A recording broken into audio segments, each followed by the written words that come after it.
Welcome to Land Academy. This is the Cash Flow from Land show. We show you how to buy real estate for half of what it's worth and sell it on the internet really fast.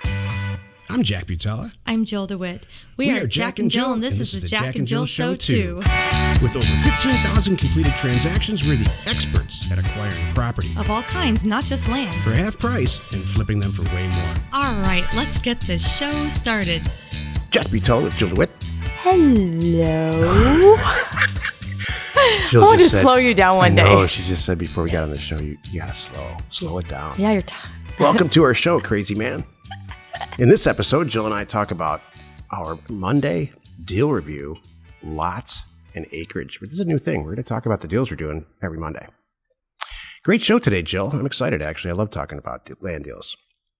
Let's take a question, though, before we get into it. Posted by one of our members on successplant.com, our free online community. Okay. Ryan asked, I have a couple of friends who are looking to increase their leads. For those of you who have used Data Doorstep, this is in our thing here, as a realtor or for a realtor, how do you use it? Can you help me figure out what criteria to pick? I'm looking at doing some direct mail campaigns for my friends. Thanks for help in advance. And then he put a little PS to you, Jack, that I know this is something that you're have in the works. Yeah, it is. So that's cool. Yeah, we're vertically going to release about 4 programs like we do for land, and one of them specifically is to help real estate agents get listings. And I'm reading through the lines here, but I think that's what Ryan's asking me. He's got he's a member. He's got Data to Doorstep. He uses it, but he's got realtor friends who want to take a crack at sending out offers for houses and maybe getting listings out of it. Mm-hmm. So this is what you do. This is how Jill and I wholesale houses. We pick an area based on we only work with one buyer at a time. He's the guy who actually who's the rehab. He rehabs the house.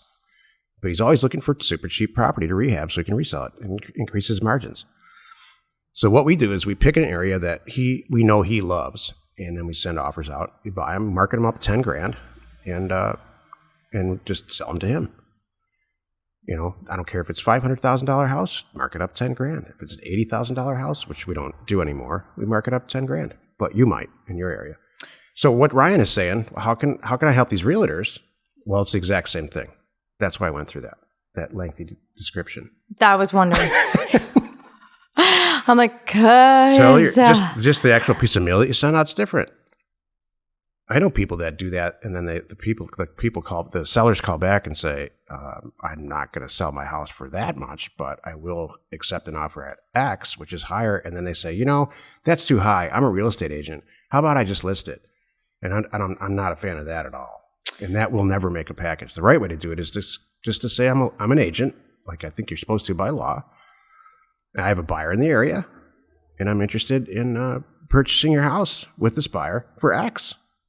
So what I hear you saying is go through as you're picking your criteria, you should just tweak your criteria to whatever that realtor wants. For example, this neighborhood, 3-bedroom, 2-bath, this size house, this price range.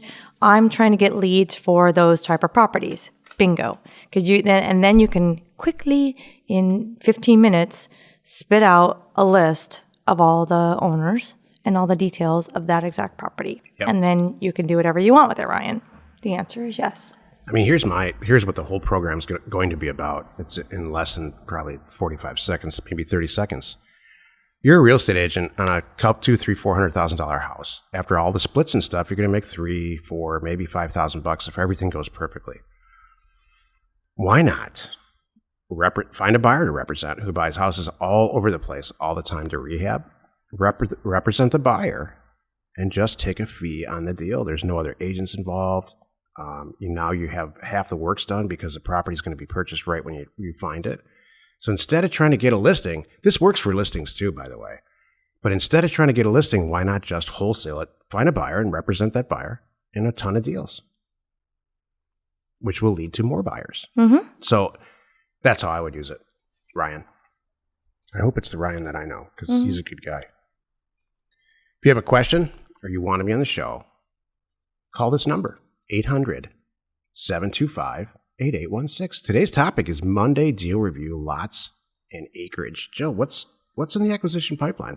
Well, I love it. And actually, I'm pulling up the email right now to share it because it's really, really, really How many cool. deals do we have in the pipeline ballpark? I'm thinking, I haven't looked recently. It's like 340, I think. I can't keep up. I really can't. It is so awesome. So here's what I got. This is the email that I got yesterday. Hi, I'm looking to sell some land in New Mexico. Would you by any chance be someone who could negotiate purchasing this land? I have 4 for sure, potentially 6 to 8 lots near blank Water State Park along blank road in New Mexico. They belong to my mother-in-law and her sisters and were left to them by my father. They don't want them. I know they want to sell, blah, blah, blah. Please reach out to me. What was really funny is I'm like, oh my gosh, hi. And I used her name. We bought a couple parcels from you. I don't know if you remember from da-da-da-da. I said, yes, we are interested. Yeah. So she was on it. I'm like, oh, it's funny because I just saw her name the other day as I'm scrolling down a list. And it's funny that, so she popped up. And so she immediately piped right back. Oh my gosh. Hi, Jill. Thank you so much. Okay, here's the detail for the 4 lots that are available right now. Are they in the water? It's in a subdivision. Isn't in the system yet. No. I'm learning stuff here too. No, these are great, pretty lots. I love that there's so many. This is stuff I look for because I don't want to mess around. I want to get them all at one time. I'm not going to, on this kind of things. Yeah. Exactly. So it's nice. Here's just a second on multi-unit deals. When you have a seller just like Jill described, and normally I wouldn't even respond to this, but we've purchased properties from her in the past, so that's great. But out of the blue like this, and then it starts a negotiation. What you want to do is just the whole point is to get sellers to send their mail back, send the offers back signed, so you can process the deal like it's process, buying a pair of shoes. Mm-hmm. But in this case, she's got multiple property. We already purchased properties from her, so she understands that we don't pay retail. Mm-hmm. And she's got 4 waterfront or 4 and maybe 8. So 8. Now you're doing all the work, and you're going to make 8 times the money. Exactly. Multiple unit. We already have a relationship. Yeah. She knows how we roll. We know how she rolls. Yeah, that's all because we all know each other. She likes Jill. Yeah, that's really what's going on. Really cool. So everybody loves Jill. Yeah, thank you. But I love these, and that's it. Well, so. My thing too is you don't want to don't not answer the phone. It's good to have established, not just from your buyers and your sellers. That's not a bad thing. Now, however, don't go crazy like you and I talk about all the time, Jack, that just because you have a relationship with this person and they send you all kinds of stuff, don't be buying stuff outside of your criteria at that time. Hey, my friend has this. You want to buy it? And if it doesn't meet your criteria, don't mess around. Yeah. Stick to what you're working on, because it'll zap a lot of your time and you don't want to do that. Yeah, establish an acquisition criteria to stick to it. Mm-hmm. Even if you can make some money on a house in New Jersey, just don't. It's too much. Stick to your acquisition criteria. Mm-hmm. Unless New Jersey houses are your acquisition criteria, then knock yourself out. Mm-hmm. There you go. So yeah, it's really good. So I love it. I'm excited. I'm happy. And what were you going to say? I'm sorry. I was moving on. Oh, already? Yeah. That's all we're going to share? Well, you go ahead. Oh, let's talk about more deals. So people ask us, can you guys talk about the deals you're doing? Why do you talk about this other silly stuff all the time? Well, here's the thing. Okay, so here's what I would do. I love talking about real estate deals, by the way. Well, okay. You're skipping along the top here. I'm sorry. Jack, okay. All right, go ahead. So here's my next steps. It's your show. This is what I want. This is what I want everyone to take away from this. Okay, so what are my next steps? Now I've got the details. Now I need to find out. There's 2 things that have to happen. A, do I even want it? And B, what is she asking? So that's the next step. You don't want to be in a perfect world. In this type of scenario, you want to find out if you are on the same page financially. Because if you're not on the same page financially, get the heck out of there and move on. So if like Jack just said, she knows me, she knows us. she has an idea of what we're going to pay, how fast we're going to close, and how the deal's going to go down. So I'm going to assume at this point, she's going to be, we're all on the same page. But imagine this was somebody just random. You get your next step would be, great, thank you, and don't put in a day's work on this. By the way, the lady just sent me back the details. Don't sit and analyze it yet, because you want to find out even if it meets your whatever. You want to find out, are they asking $500? Are they asking $5,000? If they say, oh, I want $5,000, then just stop right there. Don't even do any more work. Thank you very much. That's not what I'm looking for. Move on. So I want to just help everybody not waste a lot of time. Yeah, I had to let somebody go for this, what I'm about to bring up, and they just, because they couldn't grasp it, and they were a former real estate agent, and I believe that's the source of the issue. Price should not be a point of negotiation. What the heck does that mean? What it means is that you mail an offer out, and if you're offering $1,000 and they call back and say, I really do want to sell my property, my answer historically has been, then please sign the agreement that we sent you and send it back, or scan it, or send it, or let me know that you're going to do that, and we'll process it and we'll get the thing done for you as fast as possible. If they say something like this, oh, wait. $1,000 is not going to work for me. Or worse yet, they say, okay. And then we get down, 2-3 days later, or 3 or 4 phone calls later, and it's like, well, no, that price never worked for me. On the very first phone call, you need to say, does that price work? Is $1,000 acceptable? Is $500 acceptable? And if they say no, not at all, I stop there, which is this is one of the reasons that Jill's better at this than I am, because she'll sit around on the phone and make sure that she'll get the price that she wants by just pure filibuster. No, I don't. That's how she does it at home here too. No, I do not. You're so it's a compliment. silly. It's a huge thank you. I don't filibuster. I know. No, but by befriending them and saying, look, I pass on a lot of deals. This is actually the technical too, so I'll just say it right now. The next segment of the show, price is not negotiable most of the time. And it seems ironic and it feels wrong, because everybody since the beginning of time has sat around a table and negotiated a price about a real estate deal. I don't do it. The offer is the offer, and that's it. And if for whatever reason you find yourself low on offers, which would crack me up, send more mail out. Mm-hmm. And buy the properties at your price. Exactly. Control your destiny. Buy the properties at your price. If you're not getting the properties at the price you want, send more mail out. Yeah. And you'll get good at that. There's nothing wrong with saying, look, I hear ya, and I get it. This is my offer, and just leave the door open. Always leave the door open, because you'd be surprised. Sometimes they come back. So make sure you say, hey, you know what? If something changes though, let me know.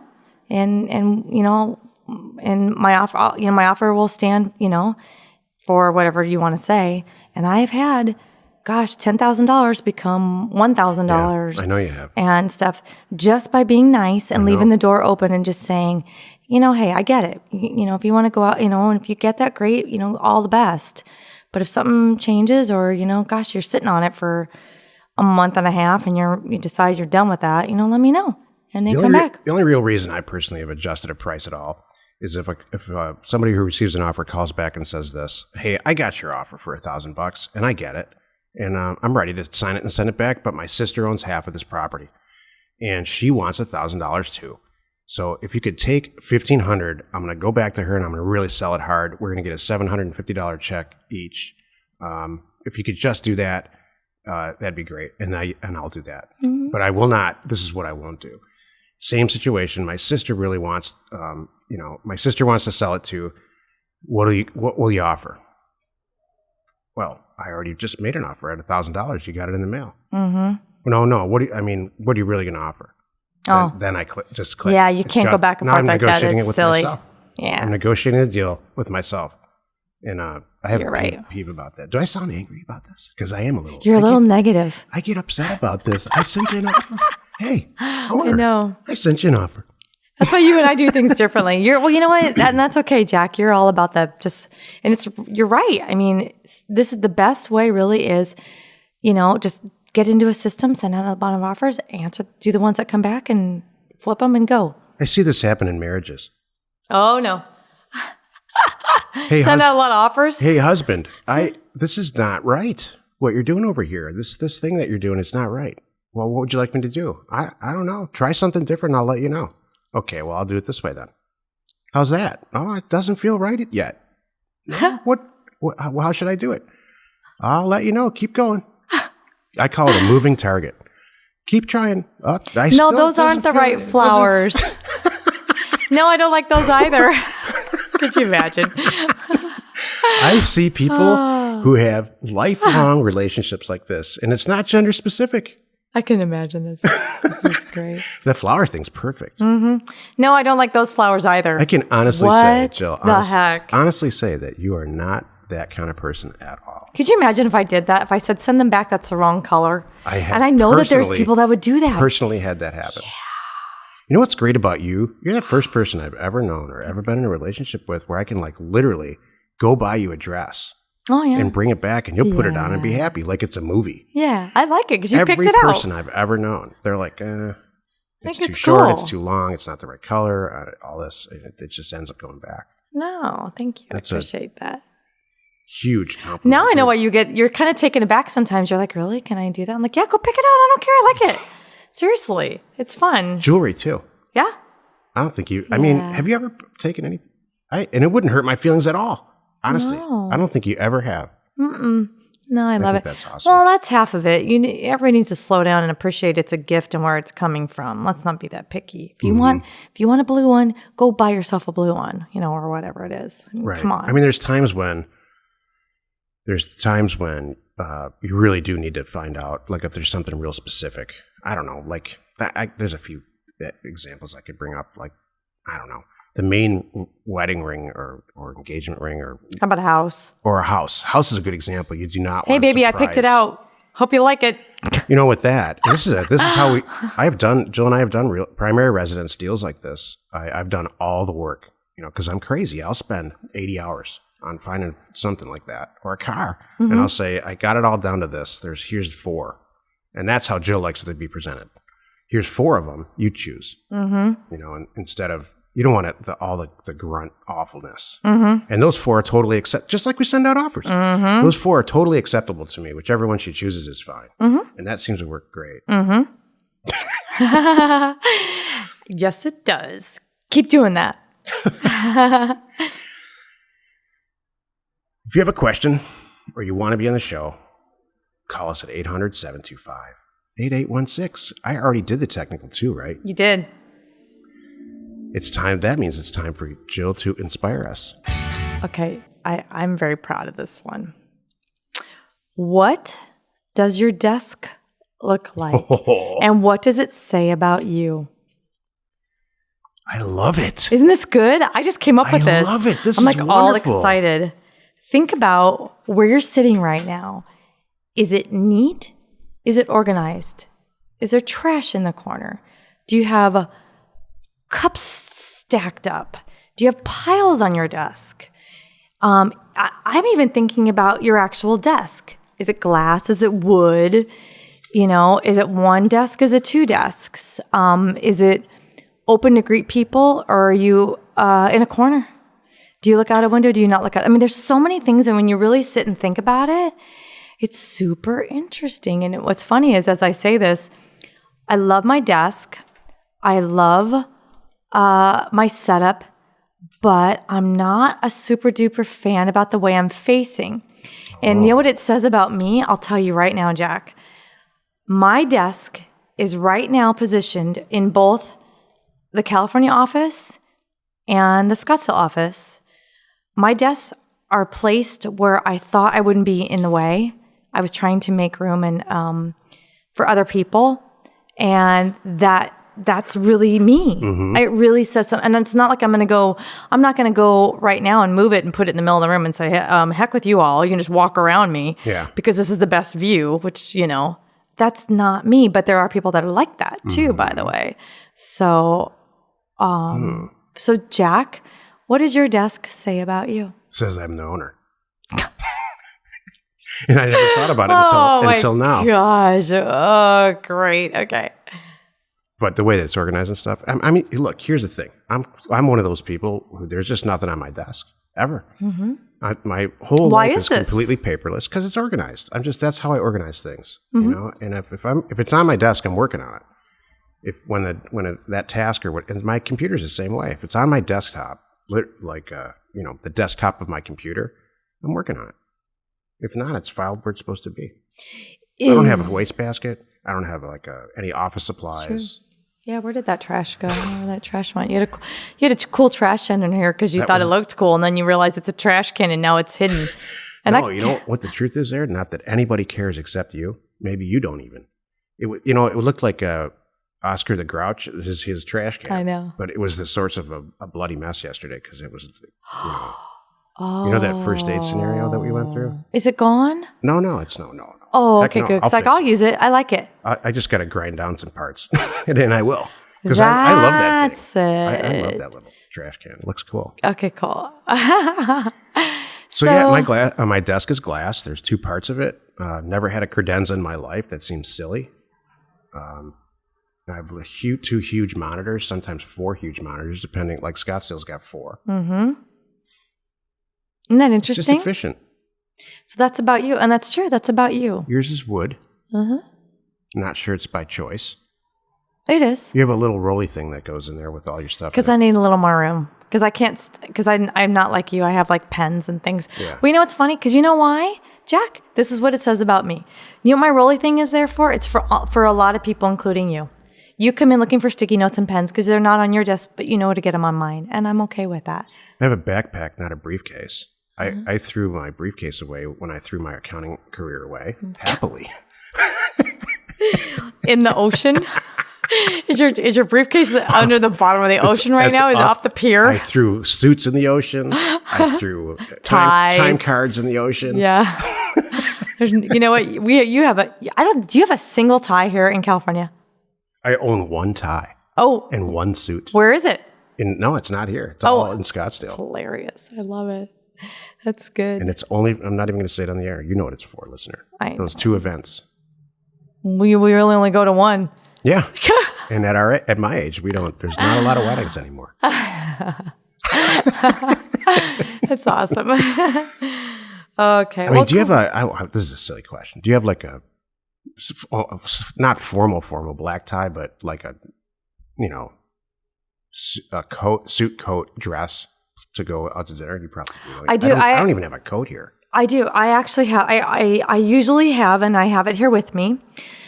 This is off topic, but it's interesting. I usually do have 1 special dress-up dress that I've never worn that I always keep for an emergency, and I have it here in the closet, in plastic, wrapped up in a case. So I have a nice dress. Should I need a quick? We need a dress-up dress. Let's go. I have 1. Yeah, that's awesome. I should be more. I would just go buy it, I guess, if we really needed it. Yeah. And you can do that. That's true. That's good. So, yeah, your desk probably says a lot. I read an article a long time ago. It stuck with me, obviously, about what it was brilliantly written by a person who owns an office cleaning company. And it was written because there was a mid-range manager had a wastebasket under their desk, like one of those Rubbermaid, and they had a file, like a manila file, on there, just sitting on top of that garbage can, you know what I mean? Like set on there. It's not in the garbage can, but set there because they ran out of desk space. Like a top on it. Yeah. Okay, got it. Well, that got all thrown away and the person blew their top because it was important stuff.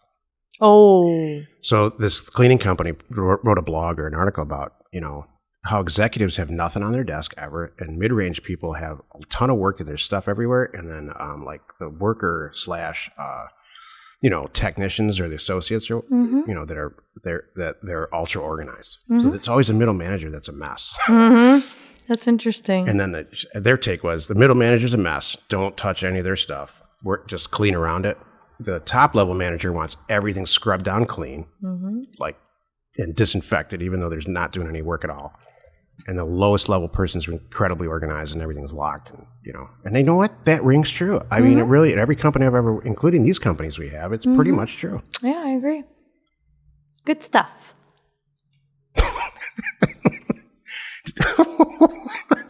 Jill's cutting me off. It's really funny. I get kicked under the table sometimes. On that note, Join us in another episode where we discuss how to use information. That's me. And inspiration. I'll try not to let Jack go that long next time. That's me. To talk about dresses and suit coats that you don't really care about.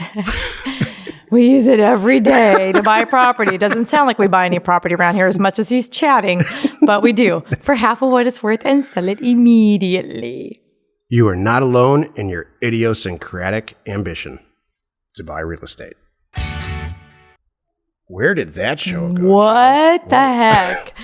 Oh my goodness. I usually don't have to reel you back in, but boy, I was like, where are you going? Too much Diet Coke in the morning. That's it. Exactly. I'm going to tell the truth. You drink Mountain Dew. Well, it's Diet Mountain Dew. Oh, excuse me. But you get jacked up. Am I too jacked up right now? Yes. All right. You get jacked up. It's kind of funny. Now that the show's over, I'll reel it back in. It's all good. I'm just teasing, but it's funny. I can see. I see you. I see it happening. It's kind of information and inspiration to buy undervalued property. Thanks, Jill. We are Jack and Jill, and this was the Cash Flow from Land Show. We are the experts at acquiring property Of all kinds, not just land. for half price just so we can flip it for way more. And really fast. Thanks for listening. Let's go buy some property. If you want to get involved or you need more information about our profitable, niche real estate operation, call 480-467-0359. You just might get Jill at the other end of the line. Landacademy.com. You are not alone in your real estate ambition.